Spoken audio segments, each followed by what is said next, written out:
ഒന്നാമതായി പഠിക്കേണ്ട പാഠം നീ മരിക്കേണ്ടവനാണെന്നുള്ള ചിന്തയാണ്. ഈ ഭൗതിക ലോകം വെട്ടിപ്പിടിക്കാൻ നീ ഓടുമ്പോഴും മരണത്തെ മുന്നിൽ കണ്ടുകൊണ്ട് കഴിയണേ. വഇന്നമാ തുവഫൗന ഉജൂറകും യൗമൽ ഖിയാമ. പരിശുദ്ധമായ ഖുർആൻ രണ്ടാമതായി അടിവരയിടുകയാണ്. ഈ ദുന്യവിയാകുന്ന ലോകത്ത് നീ എന്ത് ചെയ്യുന്ന നന്മകളുണ്ടോ തിന്മകളുണ്ടോ അതിൻ്റെ എല്ലാം പൂർണ്ണമായ പ്രതിഫലം അല്ലാഹു നിനക്ക് നൽകുന്നത് യൗമൽ ഖിയാമ, ലോകാവസാനം സംഭവിക്കുമ്പോഴാണ്.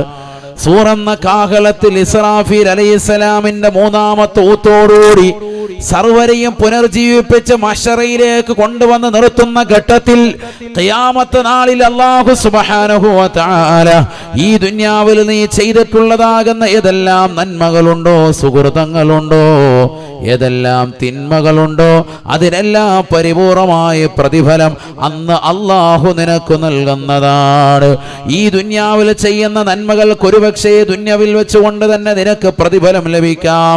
പക്ഷെ അതിന്റെ പൂർത്തീകരണം കിട്ടുന്നത് ആഖിറത്തിലാണ്, നാളെ ഖിയാമത്ത് നാളിലാണ്.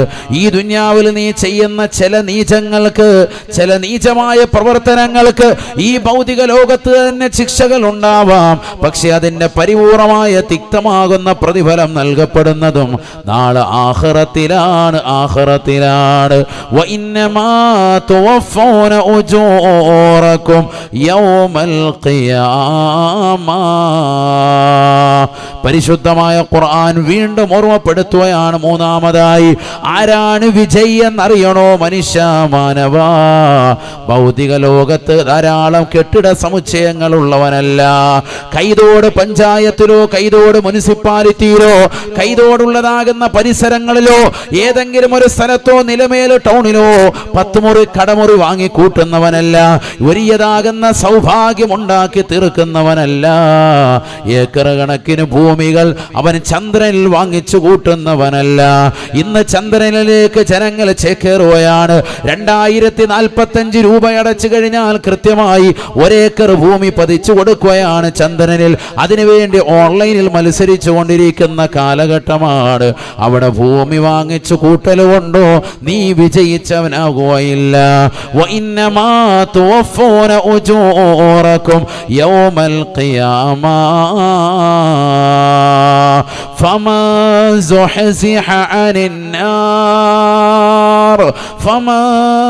زحزح عن النار وأدخل الجنة فقد فاز. കത്തിജ്വലിക്കുന്ന നരകത്തിൽ നിന്ന് ആരും വിദൂരമാക്കപ്പെട്ടുവോ? പരിശുദ്ധമാക്കപ്പെട്ടതാകുന്ന സ്വർഗത്തിന്റെ 8 കവാടങ്ങളിൽ ഏതൊന്നിലേക്ക് അവന് കടക്കാൻ സാധിക്കുകയും ചെയ്തിട്ടുണ്ടോ? ഫഖദ് ഫാസ്, അവനാണ് വിജയിച്ചവൻ, അവനാണ് വിജയശ്രീലാളിതനായവനെന്ന് പരിശുദ്ധമായ ഖുർആൻ. ഈ ദുനിയാവിൽ അമ്പരചുംബികളായ മണിമേടകൾ വെച്ച് ഉല്ലസിക്കുന്നവനല്ല യഥാർത്ഥ വിജയി. യഥാർത്ഥ വിജയി എന്ന് പറയുന്നത് കത്തിജ്വലിക്കുന്ന നരകത്തെ തൊട്ട് വിദൂരമാക്കപ്പെടുകയും സ്വർഗപ്രവേശനത്തിന് ആർക്കെങ്കിലും അവസരം ലഭിക്കുകയും ചെയ്താൽ അവനാണ് വിജയി. അല്ലാഹു പറയാണ്.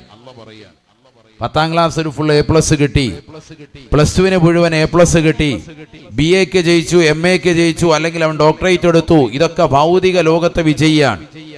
എന്നാൽ പാരത്രികമാകുന്ന ലോകത്തെ ഏറ്റവും ഉന്നതനായ വ്യക്തി, ദുനിയാവ് കൊണ്ടും ആഖിറം കൊണ്ടും വിജയിക്കുന്ന യഥാർത്ഥ സത്യവിശ്വാസി, അല്ലാഹു പറയുന്നു ഇതിനപ്പുറം ഇതൊക്കെ വേണം.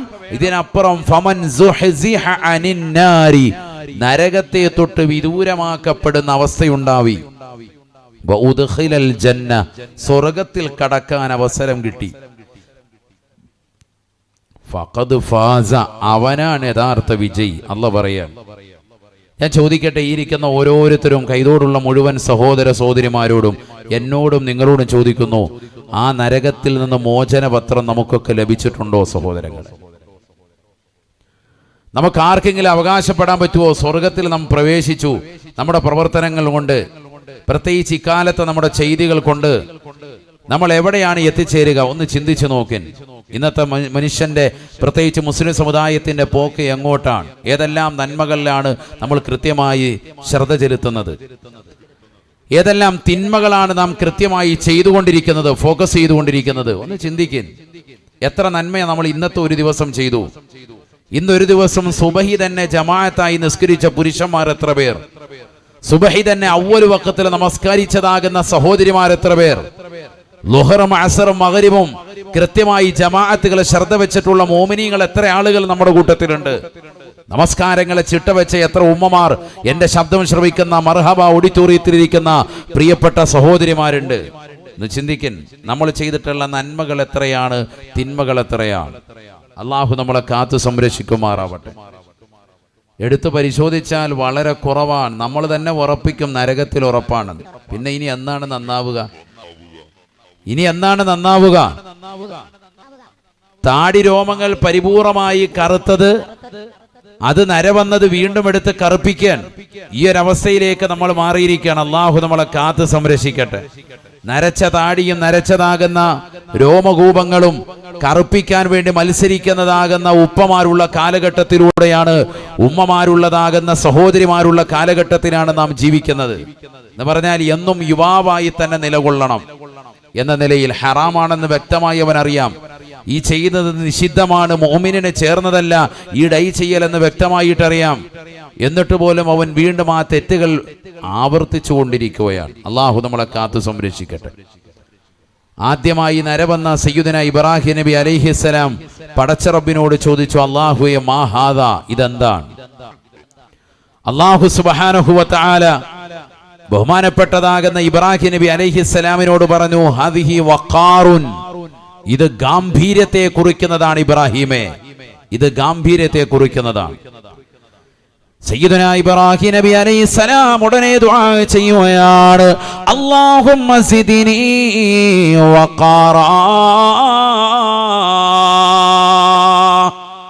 തന്റെ താടിരോമങ്ങളിൽ ഏതാനും ചില രോമങ്ങൾ നരബാധിച്ചതായി വെളിച്ചം വീശുന്നതായി കണ്ടപ്പോ, വെളുത്തിരിക്കുന്നത് കണ്ടപ്പോൾ അല്ലാഹുവിനോട് ചോദിച്ചു, പടച്ച റബ്ബേ ഇതെന്താണ്? അല്ലാഹു സുബ്ഹാനഹു വ തആല ഇബ്രാഹിം നബി അലൈഹിസ്സലാമിനോട് പറഞ്ഞു അത്രേ, ഹാദിഹി വഖാറുൻ യാ ഇബ്രാഹിം, ഇത് ഗാംഭീര്യത്തെ കുറിക്കുന്നതാണ് ഇബ്രാഹിമേ, ഇത് നല്ലതാണ്, നല്ലതാണ്. പ്രായമേറിയതായി തിരിച്ചറിയുമ്പോ ഇതുവരെ ചെയ്തിരുന്നതാകുന്ന തെറ്റുകുറ്റങ്ങൾ പരിപൂർണമായി ഒഴിവാക്കിക്കൊണ്ട് നന്മയിലേക്ക് തിരിഞ്ഞു നടക്കാൻ സഹായകമാകില്ലേ? ഹാദിഹി വഖാറുൻ യാ ഇബ്രാഹിം. ഇബ്രാഹിം നബി അലൈഹിസ്സലാം കേട്ടപാതി അല്ലാഹുവിനോട് ദുആ ചെയ്യുകയാണ്, അല്ലാഹുമ്മ സിദ്നി വഖാറാ. അല്ലാഹുവേ പടച്ച റബ്ബേ, എനിക്ക് ഗാംഭീര്യത്തെ വർദ്ധിപ്പിക്കണേ അല്ലാ, എനിക്ക് ഗാംഭീര്യത്തെ വർദ്ധിപ്പിക്കണേ അല്ലാ. ദുആ ചെയ്ത് തീരേണ്ട താമസം ബഹുമാനപ്പെട്ട ഇബ്രാഹിം നബി അലൈഹിസ്സലാമിന്റെ താടിരോമങ്ങളും തലയിലെ രോമകൂപങ്ങളും പരിപൂർണമായി നരയ്ക്കുകയാണ്. ദുആ ചെയ്ത് തീർന്നപ്പോ എല്ലാം നരച്ചു. താടിരോമങ്ങളും തലയിലെ രോമങ്ങളും നരച്ചു ഒറ്റയടിക്ക്. മുസ്തജാബു ദുആയാണല്ലോ, ചോദിച്ച അപ്പോൾ ഉത്തരം കിട്ടുന്ന വ്യക്തിയാണ് സയ്യിദുനാ ഇബ്രാഹിം. നമ്മളാണെങ്കിലോ നര കാണുമ്പോഴന്നെ പടച്ചവനെ അരപ്പിക്കല്ലേ അല്ലാഹുവേ, കർപ്പിച്ചു തരണേ റബ്ബേ, നേരെ തിരിച്ചു ചോദിക്കും. എന്തിനാണ് ഈ നര എന്ന് അറിയണം ആദ്യം. ഇത് വഖാറാണ്. പാകിസ്ഥാൻ കളിക്കാരൻ, പഴയ കളിക്കാരൻ വഖാർ യൂനിസ് അല്ല, വഖാർ ഗാംഭീര്യത്തെ കുറിക്കുന്നതാണിത്. മനസ്സിലാകുന്നുണ്ട്? അതുകൊണ്ട് എന്ത് വേണ്ട, ഡൈ ചെയ്യാൻ നിൽക്കണ്ട. ഇതിപ്പോ പ്രായമുള്ള ആളാരാന്ന് അറിയാൻ മേല. ഇപ്പോഴും മുസാബത്ത് ചെയ്യുമ്പോൾ അത് ആരാന്ന് തിരിച്ചറിയുന്നില്ല. കാരണം എന്താ, ഹാജിയാർ 85 കഴിഞ്ഞ ഹാജിയാർ 25 പോലെ ഇരിക്കുകയാണ്. മീശയും താടിയും തലമുടിയൊക്കെ കറുപ്പിച്ച് നല്ല മുറ്റായിട്ട് വന്നിരിക്കുക, യുദ്ധത്തിന് തയ്യാറെടുത്തിരിക്കുന്നവർ. അള്ളാഹു നമ്മളെ കാത്ത് സംരക്ഷിക്കട്ടെ. അതുകൊണ്ടൊരു മോമിനെ ചേർന്നതല്ല അത്. അങ്ങനതൊക്കെ ഒഴിവാക്കും, മനസ്സിലാക്കുക. ഇതിലൊക്കെ ഒരു ഖൈറുണ്ടെന്ന് മനസ്സിലാക്കുക. ഇനിയെങ്കിലും നന്നാവ്. ഇപ്പൊ വയസ്സ് 50, 60, 70 എത്തി. നിനക്ക് പ്രായമേറി വരുന്നതിന്റെ ലക്ഷണങ്ങളാണ് അല്ലാഹു സുബ്ഹാനഹു വ തആല ഈ താടിരോമങ്ങൾ നരപ്പിക്കലിലൂടെ നിന്റെ മീശ നരപ്പിക്കലിലൂടെ ശരീരത്തിൻ്റെതാകുന്ന അവയവങ്ങൾക്ക് ഈ മാറ്റം അല്ലാഹു സുബ്ഹാനഹു വ തആല നൽകുന്നത്. എന്നിട്ട് എന്തുകൊണ്ട് നീ അതിൽ മാറ്റത്തെ തിരികൊളുത്താതെ മനസ്സിലാക്കി നന്നാവാതെ ഔറാദുകളിലേക്കും ദിക്റിലേക്കും ഖുർആനിലേക്കും മടങ്ങാതെ തെറ്റിൽ പിന്നുകൊണ്ട് നീ എന്തുകൊണ്ട് വ്യാപൃതനായി പോവാൻ? നീ അത് ചെയ്യാൻ പാടില്ല. നീ നന്മയിലേക്ക് തിരിച്ചു വരിൻ. അള്ളാഹു നമ്മളെ സാലിഹീങ്ങൾ ചേർക്കുമാറാവട്ടെ. മരണത്തെ മുന്നിൽ കണ്ട് നിലകൊള്ളാനാണ് ഈ നര അള്ളാഹു നൽകിയിരിക്കുന്നത്. നര നൽകി പിന്നീട് കുറച്ചും കൂടി കഴിയുമ്പോൾ ശരീരത്തിൻ്റെ അവയവങ്ങൾക്ക് ചുളിവ് വരും, അവയവങ്ങൾക്ക് ബലക്ഷയം സംഭവിക്കും, പിന്നീട് നടുവ് കൂഞ്ഞാൻ തുടങ്ങും. അല്ലേ? പ്രായമേറിയതിൻ്റെ അടയാളങ്ങളാണ്. അപ്പൊ നിനക്ക് ഓരോ ഘട്ടത്തിലും നന്നാവാനുള്ള അവസരങ്ങൾ അള്ളാഹു നൽകാൻ. ആ അവസരങ്ങളെ നീ ഇല്ലാതാക്കാൻ, നീ ഡൈ ചെയ്യുന്നതിലൂടെ നിന്റെ ഉദ്ദേശം എന്താ? ഇനിയും തെറ്റ് ചെയ്ത് ചെറുപ്പക്കാരനായിട്ട് അങ്ങനെ നടക്കാം. 1-2 സിനിമ കൂടെ കാണാനുണ്ട്, ജയിലർ കണ്ടില്ല, ഇനി അത് പോയി കാണണം എന്ന് പറഞ്ഞുകൊണ്ട് കാത്തിരിക്കുകയാണ്. ഹാജിയാർ 85 കഴിഞ്ഞ ഹാജിയാർ ഇശ കഴിഞ്ഞിട്ട് നേരെ അവ്വൽ വക്കത്തിൽ അങ്ങോട്ട് ഓടുകയാണ് സെക്കൻഡ് ഷോയ്ക്ക്. പിന്നെ എങ്ങനെ നന്നാവും? കുടുംബസമേതം ടിക്കറ്റ് ബുക്ക് ചെയ്തിട്ട് ഒന്നിച്ചു പോയി ജമാഅത്തായി പോയി സിനിമ കാണുകയാണ്. ജമാഅത്തിന് പള്ളിയിലില്ല, പിന്നെന്ത് ചെയ്യും? പെരുന്നാളിൻ്റെ അന്ന് ജമാഅത്തായിട്ട് ഒന്നായിട്ട് എങ്ങോട്ട് പോവാൻ? തിയേറ്ററിലേക്ക് പോവാൻ. അള്ളാഹു നമ്മളെ കാക്കട്ടെ. ഇതാണ് ഇന്നത്തെ തലമുറ, ഇന്നത്തെ മുസ്ലിം സമുദായത്തിൻ്റെ അവസ്ഥയാണ് ഇപ്പോൾ ഈ പറയുന്നത്. പിന്നെ എങ്ങനെ നമ്മുടെ നന്നാവും? പിന്നെ എങ്ങനെ നമ്മുടെ കുടുംബത്തിൽ ഐശ്വര്യം ഉണ്ടാവും? എൻ്റെ മകൻ സാലിഹാകുന്നില്ല ഉസ്താദേ, എൻ്റെ മകള് സാലിഹത്തല്ല, എൻ്റെ ഭാര്യ പറഞ്ഞാൽ അനുസരിക്കാത്തവളാണ്, മോശപ്പെട്ട വർത്തമാനം എന്നോട് പറയുന്നു, വീട്ടിൽ പ്രശ്നങ്ങളാണ്, മകൻ എന്നോ ചീത്ത വിളിക്കുന്ന അവസ്ഥ. കഴിഞ്ഞ ദിവസം ഞാൻ മകനുമായി വഴക്കുണ്ടായി, എന്നെ അവൻ വല്ലാതെ ശകാരിക്കുകയും ചീത്ത വിളിക്കുകയും എൻ്റെ ശരീരത്തിൽ അവൻ കൈവെക്കുകയും ചെയ്യുന്നു എന്ന് ഉമ്മമാര് സങ്കടം പറയുന്ന പ്രിയപ്പെട്ട രക്ഷിതാക്കളോട് സ്നേഹത്തോടു കൂടി ചോദിക്കുന്നു, ഇതിനപ്പുറവും ഉണ്ടാവൂലേ നമ്മുടെ ജീവിതത്തിൽ? നമുക്ക് പാരത്രിക ലോകത്തോട് എന്താണ് ലക്ഷ്യബോധമുള്ളത്? നാളെ ആഖിറത്തിൽ രക്ഷപ്പെടാൻ വേണ്ടി എന്താണ് നമ്മുടെ ജീവിതത്തിൽ ബാക്കിയാക്കിയിട്ടുള്ളത്? എന്ത് നന്മയാണ് നാം ചെയ്തിട്ടുള്ളത്? എന്തെങ്കിലും ഉണ്ടോ? ഒരു നമസ്കാരം കറക്റ്റ് ആയിട്ടുണ്ടോ? ഒരു ദിക്ർ കൃത്യമായി നമ്മൾ ചെല്ലു വരുന്നുണ്ടോ? 10 മിനിറ്റ് സമയം കിട്ടിയാൽ നമ്മൾ എന്തിനു വേണ്ടിയാണ് ചെലവഴിക്കുക? ഒന്ന് ചിന്തിക്കുക. ഒരു കാലഘട്ടത്തിൽ നമ്മുടെ കൈവശമൊന്നും ഇല്ലാതിരുന്ന മൊബൈൽ ഫോൺ നമ്മുടെ കയ്യിലേക്ക് ഇന്ന് വന്നപ്പോൾ 24 മണിക്കൂറും അത് കയ്യിൽ വേണമെന്ന അവസ്ഥയിലേക്കായി മാറി. കുളിക്കുന്ന സമയം ഒഴിച്ചാൽ ബാക്കിയുള്ള സമയമൊക്കെ കയ്യിൽ മൊബൈലുണ്ട്. ആ അവസ്ഥയിലെത്തി. എത്രത്തോളം ടോയ്ലറ്റിൽ പോകുകയാണ്, മലമൂത്ര വിസർജനം നടത്തുന്ന സമയത്തും സാധനം കയ്യിലുണ്ട്. കാരണം അതിന് പിടിച്ചുകൊണ്ടിരിക്കാൻ പറ്റുന്ന രീതിക്ക് യൂറോപ്യൻ ക്ലോസറ്റ് ഇപ്പോൾ സൗകര്യം ചെയ്തിരിക്കാൻ. അപ്പോൾ കയറി ഇരുന്നിട്ട് റാഹത്തായിട്ട് അവിടെയും ഇതുമായിട്ട് പോവാണ്, മൊബൈലുമായിട്ട് പോവാൻ. കുളിക്കുന്ന സമയത്ത് ഇത് നനയുമല്ലോ എന്ന് പേടിച്ചിട്ടാണ് തൽക്കാലം ഒന്ന് മാറ്റി വെച്ചിരിക്കുന്നത്. അതൊഴിച്ച് ബാക്കിയുള്ള സദാസമയത്തും മൊബൈല് കയ്യിൽമേലുണ്ട്. പള്ളിയിൽ നിസ്കരിക്കാൻ വരുന്നു, കയ്യിൽ മൊബൈല്. നിസ്കാരം കഴിഞ്ഞ് ഉടനെ തന്നെ മൊബൈൽ എടുത്ത് ആദ്യം തന്നെ നോക്കുകയാണ്, വല്ല നോട്ടിഫിക്കേഷൻ വന്നോ, ആരെങ്കിലും മെസ്സേജ് അയച്ചോ. ഉറങ്ങുന്ന നേരത്ത് ലാസ്റ്റ് ഘട്ടം വരെ സിനിമാ പാട്ട് കേട്ട് അങ്ങനെ ഉറങ്ങുന്ന ഒരു വിഭാഗം. ചിലപ്പോൾ അത് കഴിഞ്ഞ് മാറ്റിവെച്ച് രാവിലെ എഴുന്നേറ്റാൽ ഉടനെ ആദ്യം എടുക്കുന്നത് അതേ മൊബൈൽ ഫോൺ. ആരെങ്കിലും വാട്സാപ്പിൽ മെസ്സേജ് അയച്ചോ, പല്ല് തേക്കുന്നതിന് മുമ്പ് തന്നെ 10 മെസ്സേജുകൾക്ക് റിപ്ലൈ കൊടുത്തതിന് ശേഷം പോകുന്ന ആളുകൾ. എത്രത്തോളം അഡിക്ഷനായി നാം മാറിയിരിക്കുന്നു സഹോദരങ്ങൾ. എന്നാൽ ഈ ഖുർആൻ എടുക്കാനും പരിശുദ്ധമാക്കപ്പെട്ട ദീനിലേക്ക് നിലകൊള്ളാനും മുസ്ഹഫിനോട് കാണിച്ച ഒരു കമ്മിറ്റ്മെന്റ് നമ്മുടെ ജീവിതത്തിൽ ഇല്ല എന്നുള്ളതാണ് ഞാൻ ഈ പറയുന്നത്. എന്നാലും ഖുർആൻ എടുക്കുന്നത് പോലെ തന്നെ നിങ്ങൾക്ക് ആ മൊബൈലിനകത്ത് തന്നെ ഇൻസ്റ്റാൾ ചെയ്യാമല്ലോ. ഇപ്പോൾ ഫ്രീ ആയി ഡൗൺലോഡ് ചെയ്യാം. ആൻഡ്രോയിഡ് വേർഷൻ ഉപയോഗിക്കുന്നവർക്കും ഇനി അതല്ല പ്ലേ സ്റ്റോറുകളുടെയും ആപ്പ് സ്റ്റോറുകളുടെയും ഒക്കെ ഏതെല്ലാം ഐഫോൺ ഉപയോഗിക്കുന്ന വ്യക്തികൾക്കുമൊക്കെ ഫ്രീ ആയി ഡൗൺലോഡ് ചെയ്യാൻ പറ്റുന്ന ആപ്പുകൾ ഇന്ന് സുലഭമാണ്. ഖുർആൻ ഫ്രീ ആയിട്ട് ഡൗൺലോഡ് ചെയ്യാം. അല്പം നെറ്റ് ഉണ്ടായാൽ മതി, 5 പൈസ കൊടുക്കേണ്ടതില്ല. ഫ്രീ ആയി ഖുർആൻ ഡൗൺലോഡ് ചെയ്ത് വെക്കാം. യാത്രയിൽ ഉപകരിക്കും. ഓതിക്കൂടെ? എത്ര ആളുകൾ ശ്രദ്ധിക്കുന്നു? നമ്മളിപ്പോഴും യാത്രയിൽ 10 മിനിറ്റ് കിട്ടിയാൽ ഏതെങ്കിലും 2-3 സിനിമയുടെ ട്രെയിലർ കാണാൻ സമയം ചിലവഴിക്കും, അല്ലെങ്കിൽ ഏതെങ്കിലും പാട്ട് കേട്ടുകൊണ്ടിരിക്കും, ഇല്ലെങ്കിൽ ഏതെങ്കിലും യൂട്യൂബ് ചാനൽ എടുത്തു വെച്ചിട്ട് ഏതെങ്കിലും ഫുഡീസിൻ്റെതാകുന്ന ചാനലുകൾ സബ്സ്ക്രൈബ് ചെയ്ത് വെച്ചിട്ടുണ്ടാവും, അതിങ്ങനെ നോക്കും. ഏതെങ്കിലും യാത്രയാണെങ്കിൽ തിരുവനന്തപുരത്തേക്ക് പോവുകയാണെങ്കിൽ അവിടെ നല്ല ഫുഡ് കിട്ടുന്ന ഹോട്ടൽ ഏതാണ്, യൂട്യൂബിനകത്ത് സെർച്ച് ചെയ്തിട്ട് അവിടെ ഇറങ്ങി ഹയാത്താക്കിയിട്ട് പോകും. ഒരു 10 മിനിറ്റ് കിട്ടിയാൽ നന്മ ചെയ്യാൻ വേണ്ടി ശ്രദ്ധിക്കാത്ത അവസ്ഥയിലേക്ക് നമ്മൾ മാറിയിരിക്കുന്നു. ഒരവധിയുടെ ദിനം കിട്ടിയാൽ നമുക്ക് ഇന്ന് എല്ലാവർക്കും ഇൻഷാ അല്ലാഹ് ഒരുമിച്ചിരുന്നിട്ട് ഒരു ഖുർആൻ ഖത്മ് തീർക്കാം, വാപ്പാക്ക് വേണ്ടി അല്ലെങ്കിൽ ഉമ്മാക്ക് വേണ്ടി, ഇല്ല നമുക്ക് വേണ്ടി തന്നെ നമുക്കൊരു ഖത്മ് ഓതാം എന്ന് പറയുന്ന ഒരവസ്ഥാവിശേഷം ഇന്നത്തെ തലമുറയിൽ നഷ്ടപ്പെട്ടു പോയിരിക്കുന്നു. അവധി കിട്ടിയാൽ നേരെ ചാടാൻ പോവാൻ, വെള്ളച്ചാട്ടം. അവധി കിട്ടിയാൽ ഏതെങ്കിലും മാളിൽ പോയി ഒരു വൈകുന്നേരം വരെ ഇരുന്ന് അവസാനം ഫുഡ് കോർട്ടിൽ പോയി നല്ല ഭക്ഷണം കഴിച്ച് വീടണയുന്ന അവസ്ഥയിലേക്ക് ഇന്നത്തെ തലമുറ മാറുകയാണ്. അവധി കിട്ടിയാൽ അടിച്ചു പൊളിക്കാനും രസിക്കാനും രമിക്കാനും നമ്മുടെ സമയങ്ങളെ നാം കണ്ടെത്തുകയാണ്. ആഖിറത്തിന് വേണ്ടി ഒരു അമലും നമ്മൾ കൊണ്ടുവന്നിട്ടില്ല, ഒരു അമലും നമ്മുടെ കയ്യിലില്ല. പിന്നെ എങ്ങനെ നമ്മൾ രക്ഷപ്പെടും സഹോദരങ്ങളെ? യഥാർത്ഥ സത്യവിശ്വാസികളായി ജീവിക്കാൻ നാം ഒരിക്കലും ആഗ്രഹിക്കുന്നില്ല. അള്ളാഹു നമ്മളെ കാത്തു സംരക്ഷിക്കട്ടെ, അള്ളാഹു നമ്മളെ കാത്തു സംരക്ഷിക്കട്ടെ. അള്ളാഹു ഞങ്ങളെ നീ സാലിഹീങ്ങളിൽ ചേർക്കണേ അല്ലാ, ആബിദീങ്ങളിൽ ചേർക്കണേ അല്ലാ. പാരത്രികമാകുന്ന ലോകത്തിനു വേണ്ടി അമൽ ചെയ്യുന്ന യഥാർത്ഥ മുത്തഖീങ്ങളിൽ മുഖ്ലിസീങ്ങളിൽ ഞങ്ങളെ നീ ഉൾപ്പെടുത്തണേ അല്ലാ. إذا كان ابن آدم في سياق الموت بعث الله إليه 5 من الملائكة.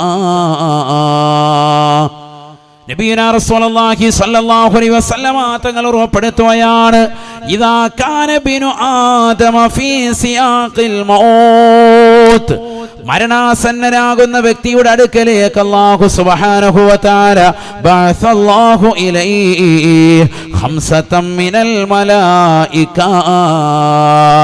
5 മലക്കുകളെ അല്ലാഹു സുബ്ഹാനഹു വ തആല അവന്റെ സവിധത്തിലേക്ക് പറഞ്ഞേക്കുകയാണ്. ഫയഅതീഹി മലക്കുൽ അവ്വൽ, ഒന്നാമത്തെ മലക്ക് അവന്റെ അടുക്കലേക്ക് വരുകയാണ്. വറൂഹുഹു ഫിൽ ഹുൽഖൂം, അല്ലാഹു സുബ്ഹാനഹു വ തആല വ്യക്തമായി പഠിപ്പിക്കുകയാണ്. ആദരവായ പ്രവാചകർ സല്ലല്ലാഹു അലൈഹി വസല്ലമ തങ്ങൾ വ്യക്തമായി തന്നെ പ്രിയപ്പെട്ട സ്വഹാബത്തിനോട് പറയുകയാണ്, സ്വഹാബ വറൂഹുഹു ഫിൽ ഹുൽഖൂം, അവന്റെ ആത്മാവ് തൊണ്ടക്കുഴിയിലാണ്. തൊണ്ടക്കുഴിയിൽ നിൽക്കുന്ന സമയത്ത് അതാ അവന്റെ അടുക്കലേക്ക് മലക്ക് കടന്നു വരുകയാണ്. 5 മലക്കുകളിൽ ഒന്നാമത്തെ മലക്ക് വന്നുകൊണ്ട് അവനോടായി ചോദിക്കുകയാണ്, യബ്ന ആദം, ആദമിന്റെ പൊന്നുമോനെ പൊന്നുമോളെ, ഐന ബദനുകൽ ഖവീ വമാ അളഫഹുൽ ഊം, ആദമിന്റെ പൊന്നുമോനെ പൊന്നുമോളെ, ഐന ബദനുകൽ ഖവീ, ആരോഗ്യമുള്ള നിന്റെ ശരീരം എവിടെ പോയടാ, എവിടെ പോയടാ, വമാ അളഫഹുൽ ഊം, ആ ശരീരത്തെ ബലഹീനപ്പെടുത്തിയ വസ്തുത എന്നാണ്? ഒരു കാലഘട്ടത്തിൽ നിന്നെ മറിച്ചിടാനോ നിന്നെ ഒന്ന് തള്ളി നോക്കാനോ നിന്നോട് 10 മിനിറ്റ് സംസാരിച്ചു നിൽക്കാനോ ധൈര്യപ്പെടാത്ത ആളുകൾ ഉണ്ടായിരുന്നു. അത്രമേൽ വലിയതാകുന്ന ആരോഗ്യമുള്ള ചെറുപ്പക്കാരനായിരുന്നു. ആരോഗ്യം കൊണ്ട് നീ 10 പേരോട് മല്ലടിച്ചുകൊണ്ട് ജയിക്കാൻ കൽപ്പുള്ളവനായിരുന്നു. ഇന്നിതാ മരണത്തിന് മുന്നിൽ കിടക്കുമ്പോ മാരകമാകുന്ന ക്യാൻസറിന്റെ രോഗം വന്നോട്ട്, മാരകമാകുന്ന രോഗങ്ങൾ കടിമപ്പെട്ടിട്ട് ശരീരത്തിൻ്റെതാകുന്ന അവയവങ്ങൾ എല്ലുന്തി പുറത്തേക്ക് നിൽക്കുകയാണ്. പോഷകാഹാര കുറവുള്ള മനുഷ്യനായി നീ മാറിയിരിക്കുകയാണ്. ഇന്നലകൾ കഴിഞ്ഞിരുന്ന പോലെ അവസ്ഥയല്ല നിനക്കുള്ളത്. സാമ്പത്തികവും ശാരീരികവുമായിട്ട് നിന്റെ ശരീരത്തെ വല്ലാതെ ക്ഷയിച്ചിരിക്കുകയാണ്. ഇന്നിതാ നീ 10 പേരുടെ സഹായമില്ലാതെ എഴുന്നേറ്റ് നിൽക്കാൻ സാധിക്കാത്തവനായിരിക്കുകയാണ്. സ്ട്രെച്ചറിലാണ് നിന്നെ ഹോസ്പിറ്റലിലേക്ക് കൊണ്ടുപോകുന്നത്, ആംബുലൻസിലാണ് നിന്നെ ഹോസ്പിറ്റലിലേക്ക് കൊണ്ടുപോകുന്നത്.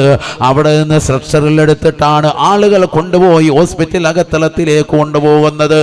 ഇത്രയേറെ ശരീരത്തെ ക്ഷയിപ്പിച്ച വസ്തു എന്നാണ്? ഐന ബദനുകൽ ഖവീ, ആരോഗ്യമുള്ള ചെറുപ്പക്കാരാ, കൈതോടുള്ള സോദര, ഒരു കാലഘട്ടത്തിൽ നല്ല ആരോഗ്യമുള്ള ഉമ്മയായിരുന്നില്ലേ? കുടുംബത്തിലെ എല്ലാ കാര്യങ്ങളും നോക്കിയിരുന്ന പ്രിയപ്പെട്ട മാതാവായിരുന്നില്ലേ? പ്രസവിച്ചവളല്ലേ, 4-5 പ്രസവിച്ചവളല്ലേ?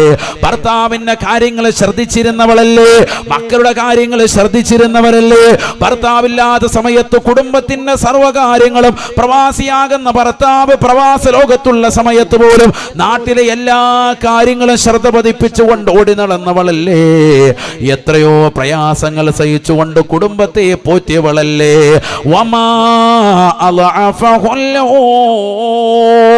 എന്ത് പറ്റി പൊന്നുമോളെ, എന്ത് പറ്റി പ്രിയപ്പെട്ട ഉമ്മ? നിങ്ങളുടെ ശരീരത്തെ ഇത്ര ബലക്ഷയപ്പെടുത്തിയ വസ്തുത എന്താണ്? ഒന്ന് പറഞ്ഞു തരുമോ എന്ന് മലക്ക് നിങ്ങളുടെ തൊണ്ടക്കുഴിയിൽ റൂഹത്തി നിൽക്കുമ്പോൾ ആദ്യമായി ചോദിക്കുമേ എന്ന് ഹബീബായ റസൂലുള്ളാഹി. കൈതോടുള്ള പ്രിയപ്പെട്ട ചെറുപ്പക്കാരാ, സഹോദര, വീടിന്റെ അകത്തലങ്ങൾ സുഖമില്ലാതെ കിടക്കുന്ന രംഗമൊന്ന് ചിന്തിച്ചു നോക്ക്. ഇന്ന് നീ കടയിലേക്ക് വരുമ്പോ 10 പേര് കൂടുകയാണ് നിന്നോട് സൊറ പറയാൻ, നിന്നോട് കഥ പറയാൻ, നിന്നോട് ഒരുപാട് കാര്യങ്ങൾ തിരക്കാൻ. നീ സുഖമില്ലാതെ 10 ദിവസം വീടിന്റെ അകത്തളങ്ങളിൽ ഒന്ന് കടന്നു നോക്ക്. ഒരു കൂട്ടുകാരൻ നിനക്ക് തിരിച്ചറിയാൻ പറ്റൂല. ഒരാൾ പോലും നിന്നെ കാണാൻ കടന്നു വരുകയില്ല. കാരണം നീ സമ്പത്തില്ലാത്തവനാണ് അവരുടെ മുന്നിൽ, നീ സൗഭാഗ്യമില്ലാത്തവനാണ് അവരുടെ മുന്നിൽ. ജനങ്ങൾക്ക് നിന്നെ മുന്നിലേക്ക് വില വേണമെങ്കിൽ ഇന്നത്തെ ലോകം സമ്പത്തിനെ കൊണ്ട് വില കണക്കാക്കുന്ന ലോകമാണ്.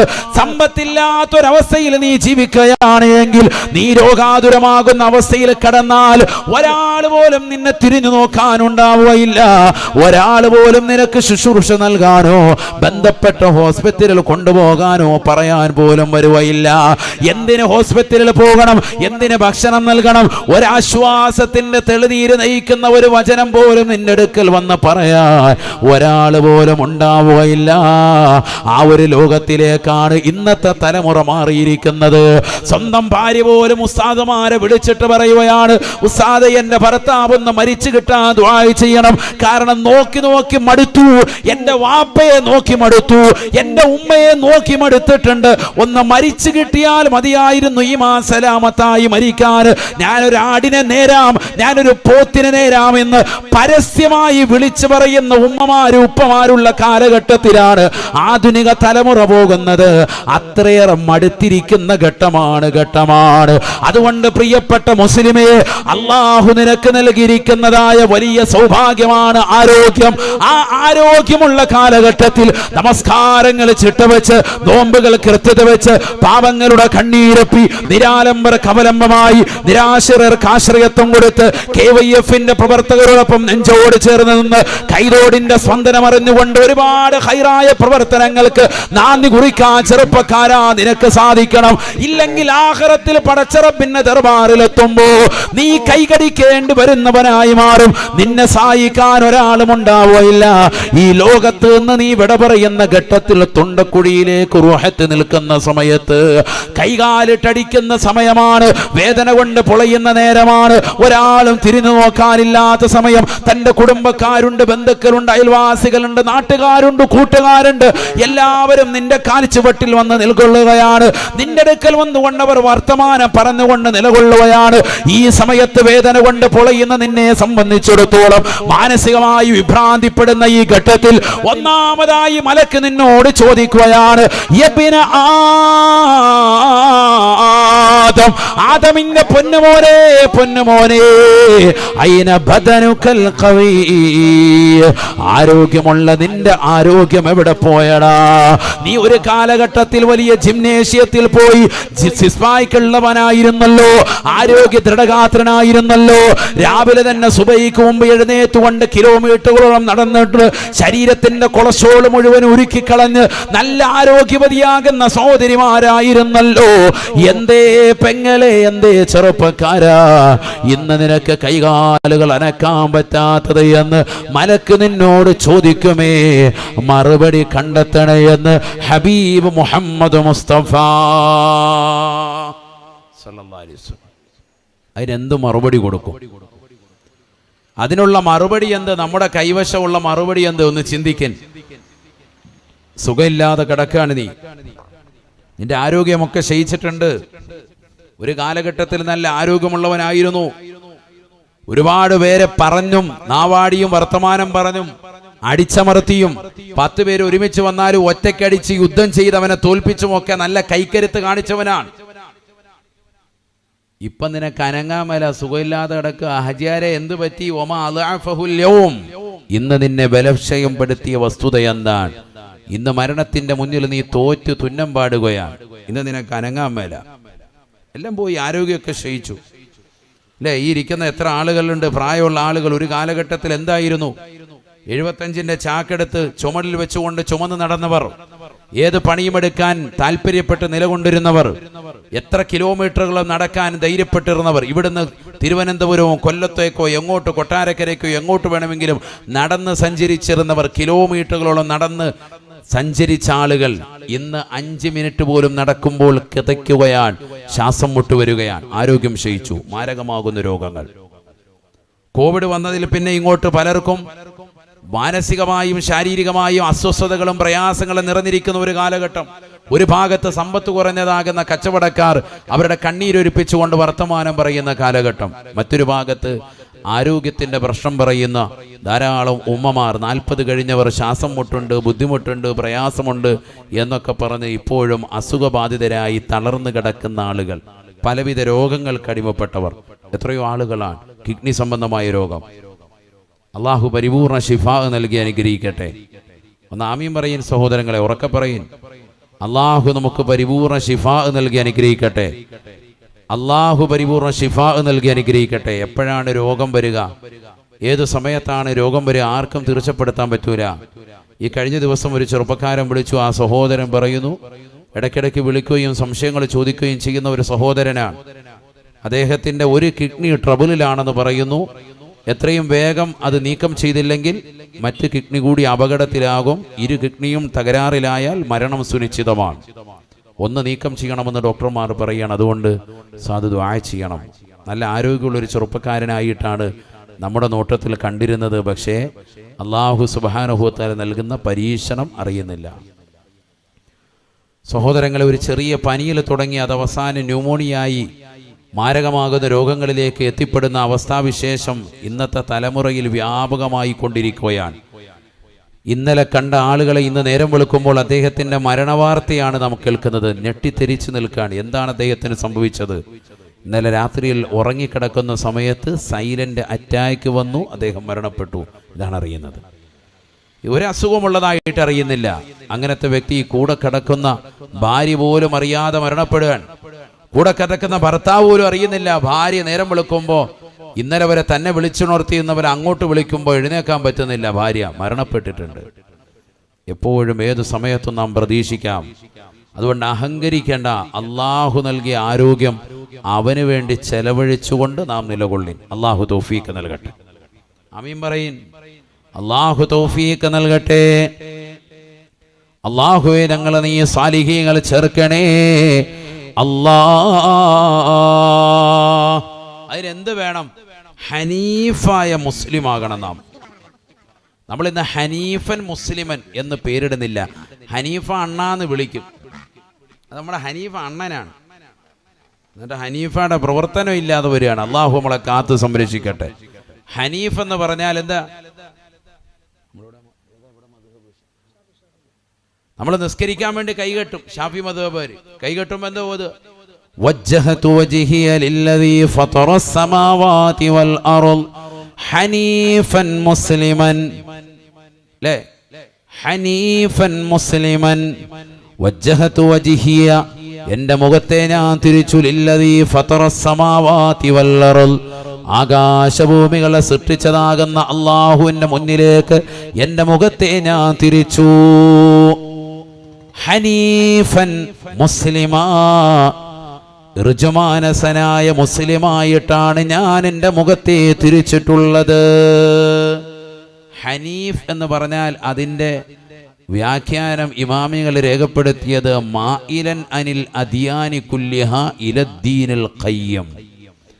എല്ലാ മതത്തിൻ്റെ ആചാര അനുഷ്ഠാനങ്ങളിൽ നിന്ന് പരിപൂർണമായി ഇസ്ലാം മതത്തിൻ്റെ ആചാര അനുഷ്ഠാനങ്ങളിലേക്ക് ചാഞ്ഞവനായിട്ടാണ്, പരിപൂർണമായി അതിലേക്ക് നിലകൊണ്ടവനായിട്ടാണ്. മറ്റുള്ള മതത്തിൽ നിന്നൊക്കെ പരിപൂർണമായി അതിൻ്റെ ആദർശങ്ങളും ആശയങ്ങളൊന്നും വ്യതിചലിച്ച് ഇസ്ലാമിൽ പൂർണ്ണമായി നിലകൊള്ളുന്നവൻ, ഇലദ്ദീനിൽ ഖയ്യം, പരിശുദ്ധമായ ദീനിൽ അടിയുറച്ച് നിൽക്കുന്നതായ വ്യക്തി. അവനാണെന്ത് പറയുന്നത്? യഥാർത്ഥ ഋജുമാനസനായ മുസ്ലിം എന്ന് പറയുന്നത്. നമ്മൾ ആ കൂട്ടത്തിൽ പെട്ടിട്ടുണ്ടോ എന്ന് ചിന്തിക്കുക. നമ്മളൊക്കെ യഥാർത്ഥ മുസ്ലിമീങ്ങളല്ല. കാരണം നമ്മുടെയൊക്കെ പ്രവർത്തനങ്ങൾ ആ രീതിക്കായി മാറിയിരിക്കുക. അള്ളാഹു നമ്മളൊക്കെ ആക്കുമാറാവട്ടെ. പേരിൽ മുസ്ലിം, ആധാർ കാർഡിൽ, റേഷൻ കാർഡിൽ, പാൻ കാർഡിൽ ഒക്കെ മുസ്ലിമാണ്.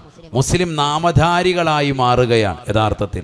നിസ്കരിക്കാൻ വേണ്ടി നിൽക്കുമ്പോൾ ഇതൊക്കെ പറയാറുണ്ടെങ്കിലും നമ്മുടെ പ്രവർത്തന മണ്ഡലങ്ങളും പ്രവർത്തനങ്ങളും എടുത്തു ചേർത്ത് നോക്കുമ്പോൾ എല്ലാം മോശമാകുന്ന രീതിയിലേക്ക് നാം പോയിക്കൊണ്ടിരിക്കുന്നു. അള്ളാഹു നമ്മളെ കാത്ത് സംരക്ഷിക്കട്ടെ. അങ്ങനെ തന്നെയാണ്. ബിസ്മില്ലാഹിർ റഹ്മാനിർ റഹീം. പരിശുദ്ധ മദീനയിൽ വെച്ചുകൊണ്ട് ഹബീബുനാ റസൂലുള്ളാഹി സ്വല്ലല്ലാഹു അലൈഹി വസല്ലമ തങ്ങൾ തന്റെ പ്രിയപ്പെട്ടതാകുന്ന അനുയായികൾക്ക് മുമ്പാകെ പരിശുദ്ധമായ ഖുർആൻ ഓതി കൊടുക്കുകയാണ്. യാ അയ്യുഹല്ലദീന ആമനു ദുഖുലൂ ഫിസ്സിൽമി കാഫ വലാ തത്തബിഊ ഖുതുവാതി ശൈത്വാൻ ഇന്നഹു ലകും അദുവ്വും മുബീൻ. അല്ലയോ സത്യവിശ്വാസികളെ, മുഅ്മിനീങ്ങളെ, ലാ തത്തബിഊ ഖുതുവാതി ശൈത്വാൻ. മുഅ്മിനീങ്ങളാകുന്ന സത്യവിശ്വാസികൾക്കായി അല്ലാഹുവിന്റെ റസൂൽ ഓതി കൊടുക്കുകയാണ്. അല്ലയോ സത്യവിശ്വാസികളാകുന്ന മുഅ്മിനീങ്ങളെ, പിശാചിന്റെ പാതയെ നിങ്ങൾ പിന്തുടരുതേ. ഇന്നഹു ലകും അദുവ്വും മുബീൻ. തീർച്ചയായും അവൻ നിങ്ങൾക്ക് വ്യക്തമായ ശത്രുവാണ്. അവന്റെ പാതയെ നിങ്ങൾ അനുഗമിക്കരുതേ. ചരിത്രത്തിൽ വ്യക്തമായി പ്രവാചകനെ പഠിപ്പിച്ച അധ്യാപനമാണ്.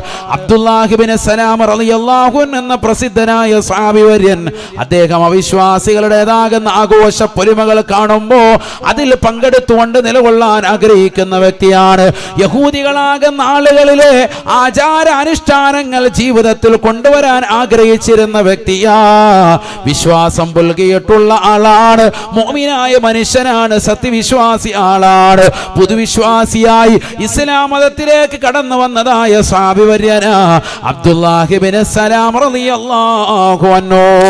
പക്ഷേ അദ്ദേഹത്തിന്റെ ഹൃദയത്തിൽ എവിടെയോ ഒരു ചിന്ത വരുകയാണ്. എനിക്ക് യഹൂദികളുടേതാകുന്ന ജൂതന്മാരുടെ ജീവിതത്തിലുള്ളതാകുന്ന ഏതെല്ലാം ആഘോഷങ്ങളുണ്ടോ, ആഘോഷ പൊലിമകളുണ്ടോ, അതിലെല്ലാം പങ്കെടുക്കണമെന്നുള്ള ചിന്ത അദ്ദേഹത്തിന്റെ മനസ്സിന്റെ അകത്തളങ്ങളിൽ വന്നപ്പോ പരിശുദ്ധമായ ഖുർആനിക വചനവുമായി നസലൽ അമീൻ മലക്ക് ജിബ്രീൽ അലൈഹിസ്സലാം പരിശുദ്ധമായ ഖുർആനുമായി കടന്നു വന്നുകൊണ്ട് ഓതിക്കൊടുക്കുകയാണ്. അല്ലയോ സത്യവിശ്വാസികളെ, മുഅ്മിനീങ്ങളെ, യാ അയ്യുഹല്ലദീന ആമനൂ ഉദ്ഖുലൂ ഫിസ്സിൽമി കാഫ. യഥാർത്ഥ മുഅ്മിനായി നിലകൊള്ളണേ. ഇസ്ലാമിൽ പൂർണ്ണമായി പ്രവേശിക്കണേ. അരികും മൂലയും മുസ്ലിമായിട്ടുള്ള മുഅ്മിനിനെ ഇസ്ലാമിൽ വേണ്ട. പകുതി മുസ്ലിം പകുതി അവിശ്വാസി, ഈ ഒരു പ്രവർത്തനം ഇസ്ലാമിൽ വേണ്ട. ഒന്നില്ലെങ്കിൽ മുസ്ലിമായി പരിപൂർണമായി നിലകൊള്ളണേ. ഉദ്ഖുലൂ ഫിസ്സിൽമി കാഫ വലാ തത്തബിഊ ഖുതുവാതി ശൈത്വാൻ. അവിശ്വാസികളുടേതാകുന്ന പാതകൾ നിങ്ങൾ പിന്തുടരുതേ. ഇന്നഹു ലകും അദുവ്വും മുബീൻ. പിശാചിന്റെ പാതകളെ പിന്തുടരാതെ നിങ്ങൾ പരിശുദ്ധമായ ദീനിൽ അടിയുറച്ച് തന്നെ നിലകൊള്ളണേ. കാരണം പിശാചിന്റെ പാത അത് വ്യക്തമായി നിങ്ങൾക്ക് അല്ലാഹുവിന്റെ റസൂൽ ഖുർആനിലൂടെ പഠിപ്പിച്ചു തന്നതാണ്. ആ പിശാചി നിങ്ങൾക്ക് വ്യക്തമായ ശത്രുതയാണ്. അവന്റെ പാതകളെ നിങ്ങൾ പിന്തുടരരുതേ എന്ന് പരിശുദ്ധമായ ഖുർആൻ. അങ്ങനെ പോവുകയും വേണം. ഒരാളും നമ്മുടെ മതത്തിന്റെ ആദർശത്തിൽ മറ്റൊരാളുടെ മതത്തിന്റെ ആദർശം കൂട്ടിക്കലർത്താൻ പാടില്ല. അതല്ല മതസൗഹാർദ്ദം. അത് മതസൗഹാർദ്ദമല്ല. മറിച്ച് ഒന്നിച്ച് ഒരുമിച്ചിരുന്ന് ഭക്ഷണം കഴിക്കുക, അതിനൊന്നും എതിരല്ല. ഒരുമിച്ചൊരു സദസ്സ് പങ്കിടുന്നു, അതും പരിശുദ്ധമായ ദീനിനെതിരല്ല. അതേ സമയത്ത് ഒരേ രീതിയിൽ തന്നെ നിലകൊണ്ടുകൊണ്ട് ആദർശത്തിൽ വ്യതിചലനം വരുത്തുക, അതൊരു സത്യവിശ്വാസിയെ സംബന്ധിച്ചിടത്തോളം അത് ഭൂഷണവുമല്ല, അത് ചെയ്യരുത് എന്ന് വിലക്കുകയാണ് ഖുർആൻ. യഥാർത്ഥ തൗഹീദ് പഠിപ്പിക്കുകയാണ് അല്ലാഹു. ലാ ഇലാഹ ഇല്ലല്ലാഹ്, അല്ലാഹു അല്ലാതെ ആരാധനക്കർഹൻ മറ്റാരുമില്ല എന്ന് നീ അടിയുറച്ച് വിശ്വസിക്കൻ, അതിൽ തന്നെ നിലകൊള്ളിൻ. ആ ആദർശത്തിൽ നിലകൊള്ളുന്ന നീ ആ ആദർശത്തിൽ വെള്ളം ചേർക്കാൻ പാടില്ല. മറ്റുള്ള മതസ്ഥരെ അവഹേളിക്കുന്ന രീതിയിൽ അവരുടെ ആഘോഷ പൊലിമകളിൽ നീ പങ്കെടുത്ത് അതിനെ മോശവൽക്കരിക്കാൻ പാടില്ല. ഒരു സത്യവിശ്വാസി അത് ചെയ്യരുത്. അത് അവരുടെ മതത്തിൻ്റെ വലിയ ചിഹ്നങ്ങളിൽപ്പെട്ടതാണ്. അവരെ നാം ബഹുമാനിക്കുന്നു, അവരുടെ ദൈവങ്ങളെയും നാം ബഹുമാനിക്കുന്നു. ഒരിക്കലും ചീത്ത പോലും പറയാൻ പാടില്ല, ഒരു വാക്ക് പോലും അവരെക്കുറിച്ചും അനാവശ്യം പറയാൻ പാടില്ല എന്നാണ് പരിശുദ്ധ ഇസ്ലാം പഠിപ്പിക്കുന്നത്. വലാ തസുബ്ബുല്ലദീന യദ്ഊന മിൻ ദൂനില്ലാഹ് ഫയസുബ്ബുല്ലാഹ അദുവ്വൻ ബിഗൈരി ഇൽം. മറ്റു മതസ്ഥരുടേതാകുന്ന ദൈവങ്ങളെ അല്ലാഹു അല്ലാതെ വിളിച്ചു ജനങ്ങൾ വിളിക്കുന്നതാകുന്ന ആരാധ്യ വസ്തുക്കളെ, ബഹുദൈവ ആരാധ്യ വസ്തുക്കളെ നിങ്ങൾ ഒരിക്കലും അവരെ ചീത്ത വിളിക്കാനോ അവരെ കൂകി വിളിക്കാനോ അവരെ ശകാരിക്കാനോ അവരെക്കുറിച്ച് എന്തെങ്കിലും മോശമാകുന്ന കമന്റ് പറയാനോ മോമിനീങ്ങളെ പോകരുത്.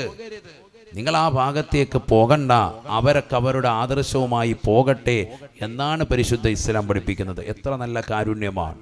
മനസ്സിലാക്കണം. അള്ളാഹു മനസ്സിലാക്കാൻ തൗഫീഖ് നൽകട്ടെ.